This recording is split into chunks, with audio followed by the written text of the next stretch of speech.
ஓம் சாந்தி sister, சந்தோஷமா இருக்கீங்களா? ஓம் சாந்திங் brother, சந்தோஷமா இருக்கும். ஏன்னா நடக்கிறது சாலமோன் ராஜ்யம் இல்ல. ஃபுல்லாமே உம் சாலமன் ராஜா பத்தி தான் பார்த்துட்டு இருக்கோம்.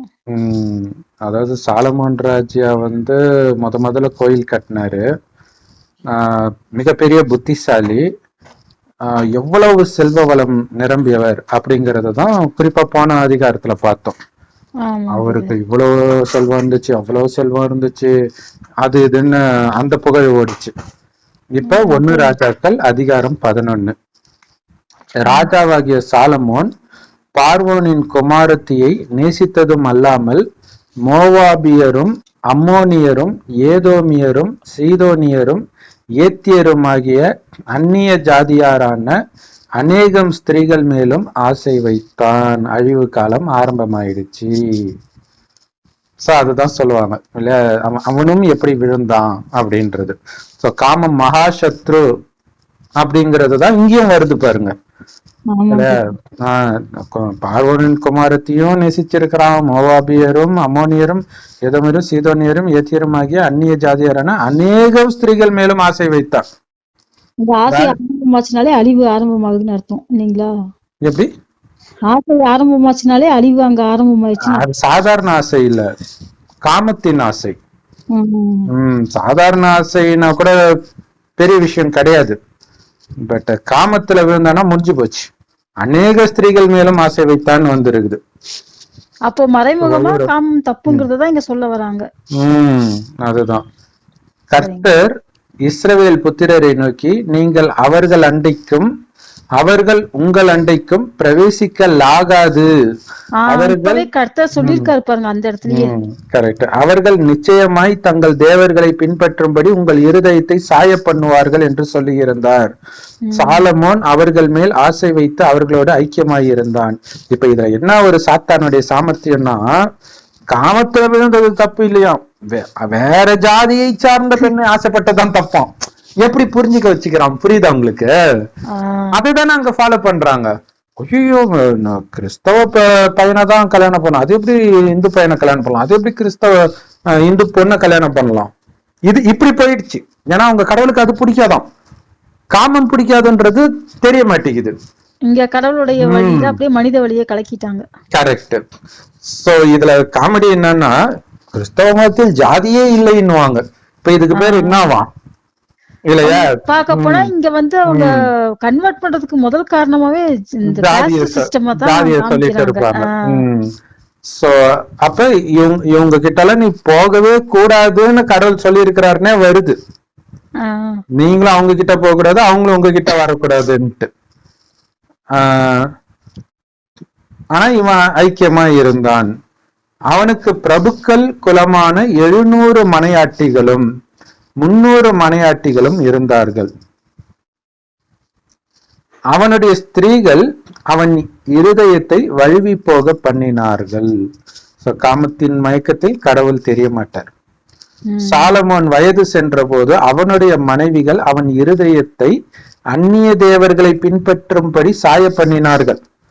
அதனால் அவனுடைய இருதயம் அவன் தகப்பனாகிய தாவீதின் இருதயத்தை போல தன் தேவனாகிய கர்த்தரோட உத்தமமாய் இருக்கவில்லை. சோ இங்க விஷயம் என்னன்னா, காமத்துல விழுந்தா கடவுள் கிட்ட புத்தி போகாதுன்றது. ஆனா இவங்க என்ன பண்ணிட்டாங்க, அந்நிய ஜாதி பெண்ணை அவன் திருமணம் பண்ணதுனால அந்நிய கடவுள் பக்கம் போக வச்சுட்டான், அப்படி காட்டிட்டாங்க. எந்த கடவுள் கிட்டயும் புத்தி போகாது போதையில மயங்கி இருக்கிறவனுக்கு. அதுதான் சாத்தானுடைய சாமர்த்தியம். சாலமோன் சீதோனியரின் தேவியாகிய அஸ்தரோத்தையும் அம்மோனியரின் அருவருப்பாகிய மில்கோமையும் பின்பற்றினான். சாலமோன் தன் தகப்பனாகிய தாவீதை போல கர்த்தரை பூரணமாய் பின்பற்றாமல் கர்த்தரின் பார்வைக்கு பொல்லாப்பானதை செய்தான். அப்போது சாலமோன் எருசலேமுக்கு எதிரான மலையிலே மோவாபியரின் அருவருப்பாகிய காமோசுக்கும் அம்மோன் புத்திரரின் அருவருப்பாகிய மோலோகுக்கும் மேடையை கட்டினான். அதாவது மற்ற தேவர்களுக்கு ஒரு கோயில் கட்டுறார். ம். ஆஹ் மேடையை கட்டினான். இப்படியே தங்கள் தேவர்களுக்கு அதாவது எப்படின்னா, அதை அவங்களுடைய தேவர்கள்னு கூட சொல்ல மாட்டாங்களாம், அருவருப்புன்னு சொல்லுவாங்களாம். ம். சாலமோன் எருசலேமுக்கு எதிராக மலையிலே மோவாபியரின் அருவருப்பாகிய காமோசுக்கும், அவங்களுடைய கடவுள்ன்றத அவங்க அருவருப்புன்றாங்க. ஆனா காமத்தை அருவருப்புன்னு சொல்லல. ஆமாங்க சார். அதுதான் அங்க விஷயமே. அம்மோன் புத்திரரின் அருவருப்பாகிய மோலோகுக்கும் மேடையை கட்டினான். இப்படியே தங்கள் தேவர்களுக்கு தூபங்காட்டி பலியிடுகிற அந்நிய ஜாதியரான தன் ஸ்திரீகள் எல்லாருக்காகவும் செய்தான்.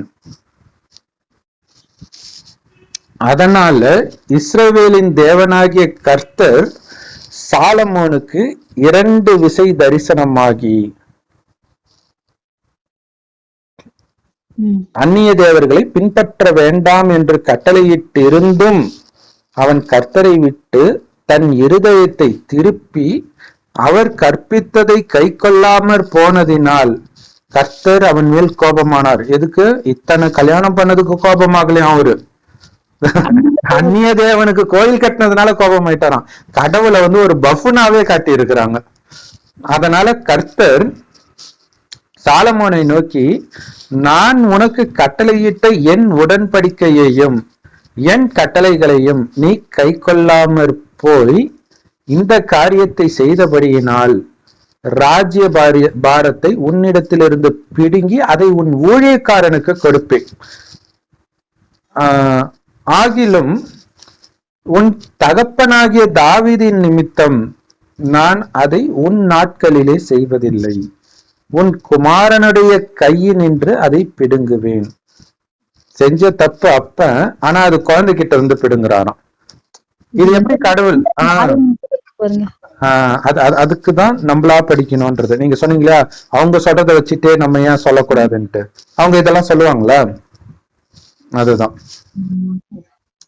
சோ தாவீதுக்காக நான் உனக்கு தண்டனை கொடுக்கல, ஆனா உன் குழந்தைக்கு தண்டனை கொடுக்கறேன். அப்ப இங்க என்ன ஆயிடுது? அப்பா செய்யற பாவத்துக்கு தண்டனை குழந்தை அனுபவிக்கிறாங்கன்ட்டு இங்க கூட இந்து மதத்துல சொல்லுவாங்க இல்லையா? அந்த மாதிரி விஷயம் ஆயிடுது. குழந்தைங்களுக்கு தாய் தந்தை செய்யறது குழந்தைங்களுக்கு வரும்னு சொல்றாங்க. அதே அதே விஷயம் தான் இங்கேயும் வெளிப்படுது. ஆனாலும் ராஜ்யம் முழுவதையும் நான் பிடுங்காமல் என் தாசனாகிய தாவீதின் நிமித்தமும் நான் தெரிந்து கொண்ட எஸ்ரலேமின் நிமித்தமும் ஒரு கோத்திரத்தை நான் உன் குமாரனுக்கு கொடுப்பேன் என்றார். சோ ஒரு கோத்திரத்தை மட்டும் அவர் ஆளலாம், மற்றதெல்லாம் புடுங்கிடுவாங்க. கர்த்தர் ஏதோமியனாகிய ஆதாத் என்னும் ஒரு விரோதியை சாலமோனுக்கு எழுப்பினார். இவன் ஏதோமில் இருந்த ராஜகுலமானவன். சோ இது கர்மா வேலை செய்யுதுன்னு சொல்லலாம், ஆனா இதை கடவுளே பண்றாருன்னு சொல்லி கடவுள் மேல பழிய போடுறாங்க. இது ஆக்சுவலா மாயாவுடைய வேலை இல்லையா? சோ சாத்தான் பண்றதையெல்லாம் கடவுள் சொல்றாரு அப்படின்னு சொல்லிடுறாங்க. இவன் ஏதோமில் இருந்த ராஜகுலமானவன். தாவீது ஏதோமில் இருக்கும்போது படைத்தலைவனாகிய யோவாப் ஏதோமில் உள்ள ஆண் மக்களை எல்லாம் சங்கரித்து வெட்டுண்டவர்களை அடக்கம் பண்ண போனான்.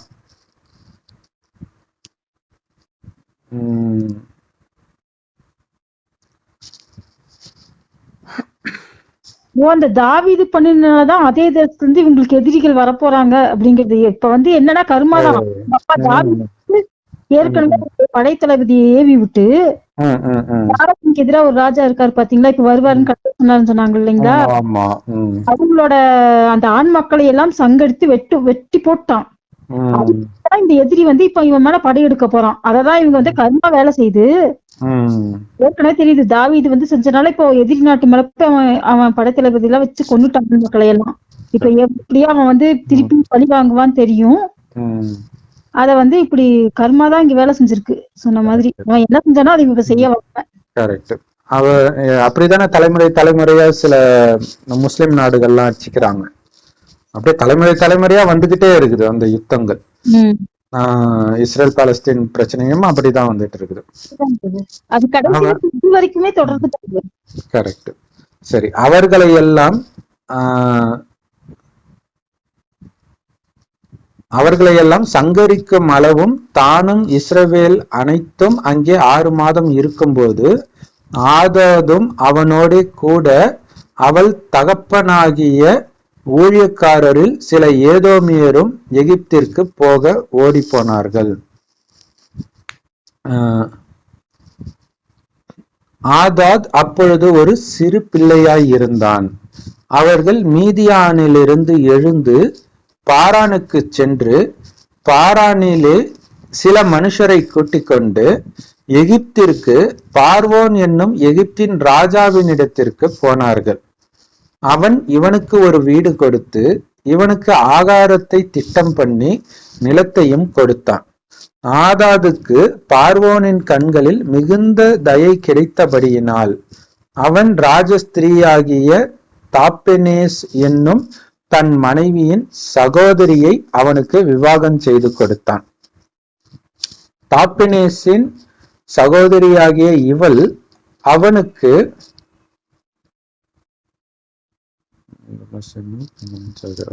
தாப்பெனேசின் சகோதரியாகிய இவள் அவனுக்கு கேனுபாத் என்னும் ஒரு குமாரனை பெற்றாள். அவனை தாப்பெனேஸ் பார்வோனின் வீட்டிலே வளர்த்தாள்.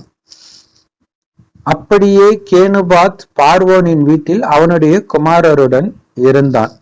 தாவீது தன் பிதாக்களோடு நித்திரை அடைந்தான் என்றும் படைத்தலைவனாகிய யோவாபு இறந்து போனான் என்றும் எகிப்திலே ஆதாத் கேள்விப்பட்ட போது ஆதாத் பார்வோனை நோக்கி, நான் என் சுயதேசத்துக்கு போக என்னை அனுப்ப வேண்டும் என்றான்.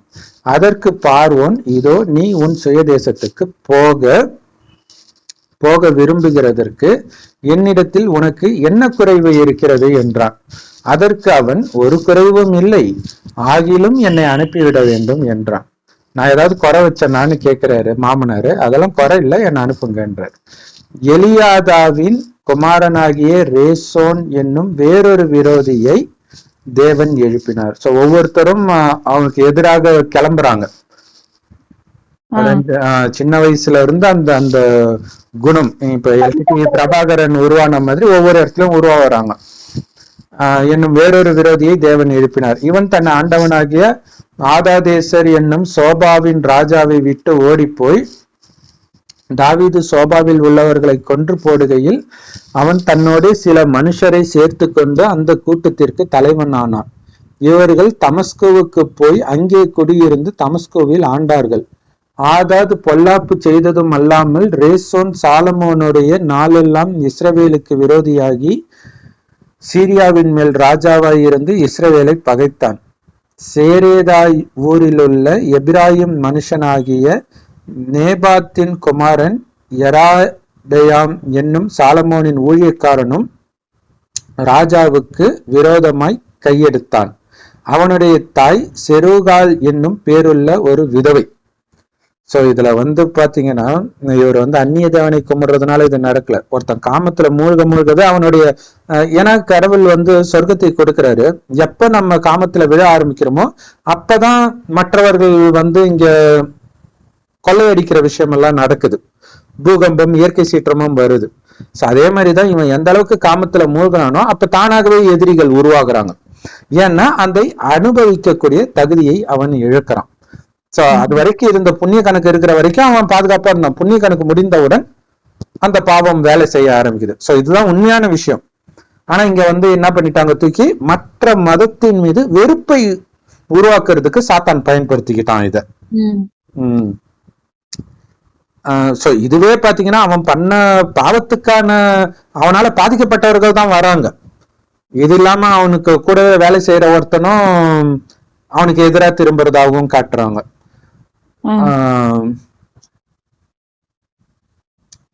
அவனுடைய தாய் செருகால் என்னும் பேருள்ள ஒரு விதவை. அவன் ராஜாவுக்கு விரோதமாய் கையெடுத்த முகாந்தரம் என்னவென்றால், சாலமோன் மில்லோவை கட்டி தன் தகப்பனாகிய தாவீதுடைய நகரத்தின் இடிந்து போன இடங்களை பழுது பார்த்தபோது யெரொபெயாம் என்பவன் பராக்கிரமசாலியாய் இருந்தான். அவன் காரிய சமர்த்தனான வாலிபன் என்று சாலமோன் கண்டு யோசேப்பு வம்சத்தாரின் காரியத்தை எல்லாம் அவன் விசாரிப்புக்கு ஒப்புவித்தான். அக்காலத்திலே யெரொபெயாம் எருசலேமிலிருந்து வெளியே போகிற போது சீலோனியனான அகியா என்னும் தீர்க்கதரிசி புது சால்வையை போர்த்து கொண்டிருந்து வழியிலே அவனை கண்டான். இருவரும் வயல்வெளியிலே தனித்திருக்கையில் அகியா தான் போர்த்து கொண்டிருந்த புது சால்வையை பிடித்து அதை 12 துண்டாக கிழித்து போட்டு, யெரொபெயாமை நோக்கி, 10 துண்டுகளை எடுத்துக்கொள். இஸ்ரவேலின் தேவனாகிய கர்த்தர் சொல்லுகிறது என்னவென்றால், இதோ நான் ராஜ்யபாரத்தை சாலமோனுடைய கையிலிருந்து எடுத்து கிழித்து உனக்கு 10 கோத்திரங்களை கொடுப்பேன். ஆனாலும் என் தாசனாகிய தாவீதுக்காகவும் நான் இஸ்ரவேல் கோத்திரங்களில் எல்லாம் தெரிந்து கொண்ட எருசலேம் நகரத்துக்காகவும் ஒரு கோத்திரம் அவனுக்கு இருக்கும். அவர்கள் என்னை விட்டு சீதோனியரின் தேவியாகிய அஸ்தரோத்தையும் மோவாபியரின் தேவனாகிய காமோசையும் அம்மோன் புத்திரரின் தேவனாகிய மில்கோமையும் பணிந்து கொண்டு அவன் தகப்பனாகிய தாவீதை போல என் பார்வைக்கு செம்மையாய் இருக்கிறதை செய்யவும் என் கட்டளைகளையும் என் நியாயங்களையும் கை கொள்ளவும் அவர்கள் என் வழிகளில் நடவாமற் போனபடியினால் அப்படி செய்வேன். ஆனாலும் ராஜபாரம் முழுவதையும் நான் அவன் கையிலிருந்து எடுத்து போடுவதில்லை. நான் தெரிந்து கொண்டவனும் என் கற்பனைகளையும் என் கட்டளைகளையும் கை கொண்டவனுமான என் தாசனாகிய தாவீதின் நிமித்தம் அவன் உயிரோடு இருக்கும் நாளெல்லாம் அவனை அதிபதியாக வைப்பேன். ஆனாலும் ராஜபாரத்தை அவன் குமாரன் கையிலிருந்து எடுத்து அதிலே 10 கோத்திரங்களை உனக்கு தருவேன். என் நாமம் விளங்கும்படிக்கு நான் தெரிந்து கொண்ட நகரமாகிய எருசலேமிலே என் சமூகத்தில் என் தாசனாகிய தாவீதுக்கு என்னாலும் ஒரு விலக்கு இருக்கத்தக்கதாக அவன் குமாரனுக்கு ஒரு கோத்திரத்தை கொடுப்பேன். நீ உன் மன விருப்பத்தின்படி ஆண்டு கொண்டு இஸ்ரவேலின் மேல் ராஜாவை இருப்பதற்காக நான் உன்னை தெரிந்து கொண்டேன். நான் உனக்கு கட்டளையிட்டதையெல்லாம் நீ கேட்டு கை கொண்டு நீ என் வழிகளில் நடந்து என் தாசனாகிய தாவீது செய்தது போல என் கட்டளைகளையும் என் கற்பனைகளையும் கை கொள்ளும்படிக்கு என் பார்வைக்கு செம்மையானதை செய்கிறது உண்டானால் நான் உன்னோடு இருந்து நான் தாவீதுக்கு கட்டினது போல உனக்கும் நிலையான வீட்டை கட்டி இஸ்ரவேலை உனக்கு தருவேன். இப்படி நான் இந்த காரியத்தின் நிமித்தம் தாவீதின் சந்ததியை சிறுமைப்படுத்துவேன். ஆகிலும் என்னாலும் அப்படி இராது என்று சொன்னான். அதன் நிமித்தம் சாலமோன் யெரொபெயாமை கொல்ல வகை தேடினான். யெரொபெயாம் எழுந்து எகிப்திற்கு சீஷாக் என்னும் எகிப்தின் ராஜாவினிடத்தில் ஓடிப்போய் சாலமோன் மரணமடையும் மட்டும் எகிப்தில் இருந்தான். சாலமோனின் மற்ற நடபடிகளும் அவன் செய்தவை அனைத்தும் அவனுடைய ஞானமும் சாலமோனுடைய நடபடி புஸ்தகத்தில் அல்லவோ எழுதியிருக்கிறது. சாலமோன் எருசலேமிலே இஸ்ரவேலை எல்லாம் அரசாண்ட நாட்கள் 40 வருஷம். சாலமோன் தன் பிதாக்களோடு நித்திரை அடைந்து தன் தகப்பனாகிய தாவீதின் நகரத்தில் அடக்கம் பண்ணப்பட்டான். அவன் குமாரனாகிய ரெகொபெயாம் அவன் ஸ்தானத்தில் ராஜாவானான்.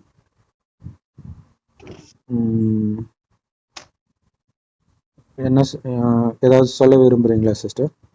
இது இந்த அதிகாரம் முழுக்கவே ஃபர்ஸ்ட் கடவுள் என்ன சொல்லியிருக்காருன்னா, இந்த மாதிரி நாமத்துக்கு வயப்பட்டினா எல்லாமே இழக்க நேரிடும் ஏற்கனவே சொன்ன பிறகு இவர் நிறைய ஸ்திரீகளை விவாகம் பண்ணியிருக்காரு. அது மட்டும் இல்லாத எதிரி நாட்டு மேல படையெடுத்து பழி வாங்குற குணம், அதுக்காக விரோதிகள் நிறைய வந்திருக்காங்க. இது லா ஆஃப் கர்மா தான். இது ஃபுல்லாமே அதான் அதில் சொல்லியிருக்காங்க.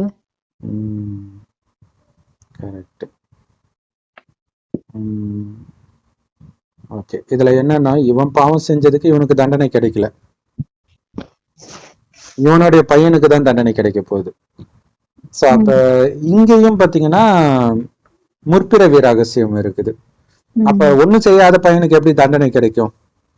தப்பு செஞ்சது இவன் தானே, அது எப்படி பையனுக்கு கிடைக்கும்? அவன் சிலுவையை அவன் தானே சுமப்பான். சோ அப்ப இவருடைய புண்ணிய கணக்கு இப்போ பாதுகாத்து இருக்குது. அடுத்தடுத்த ஜென்மத்துல இவர் மாட்டுவார். ஆனா அடுத்த ஜென்மத்தை பற்றி இதுல இல்லாததுனால இந்த ரகசியமே அவங்களுக்கு தெரியல. அப்ப என்ன ஆயிடுதுன்னா அப்ப என்ன தோணும்? இப்ப பைபிள் எதை சொல்லுது? நீ போய் செய்யற பாவத்தும் உன் பையன் தான் அனுபவிப்பான், நீ என்ன வேணாலும் பண்ணுன்னு தானே தோணுது. 1000 பொண்டாட்டி இருக்கிறவனுக்கு எந்த பையனுக்கு என்ன ஆனா அவன் ஏன் கவலைப்பட போறான்? ஒரே ஒரு பொண்டாட்டி ஒரே ஒரு குழந்தை இருந்தாலாவது கவலைப்படுவான்னு வச்சுக்கோங்க. சோ அப்ப இது வந்து ஒரு தப்பான விஷயத்தை போதிக்குது இல்லையா? அப்ப எப்படி கடவுளுக்கு பயப்படுவான்? அப்ப எப்படி கடவுள் சொல்றதை செய்வான்? ஏன்னா நீ பண்றதுக்கு உனக்கு தண்டனை கிடைக்காது, உன் பையனுக்கு தான் கிடைக்கும்னு சொல்றான். அதுவும் எப்ப கிடைக்குது? இவன் இறந்த பிறகு. இப்ப உயிரோட இருக்கும்போது கிடைச்சா கூட அவன் வருத்தப்படுவான்னு வச்சுக்கோங்களேன்.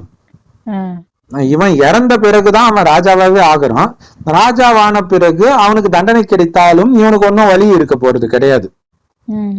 சோ அப்ப எல்லா விதத்திலுமே இது வந்து தவறான செய்தியைத்தான் போதிக்குது. தப்பு ஒருத்தர் செஞ்சா தண்டனை இன்னொருத்தருக்கு கொடுப்பாங்க. இன்னொருத்தருக்கு கொடுக்கறதா கடவுள் என்ன லூசா? அப்படிதான் காட்டப்பட்டிருக்கு. அது வந்து முற்பிறவியோட இது இவங்க ஏத்துக்காதனால இவங்களுக்கு இது எப்படி நியாயப்படுத்துவாங்கன்னு தெரியல. கரெக்ட். சரி, ஓகே சிஸ்டர். ஓம் சாந்தி.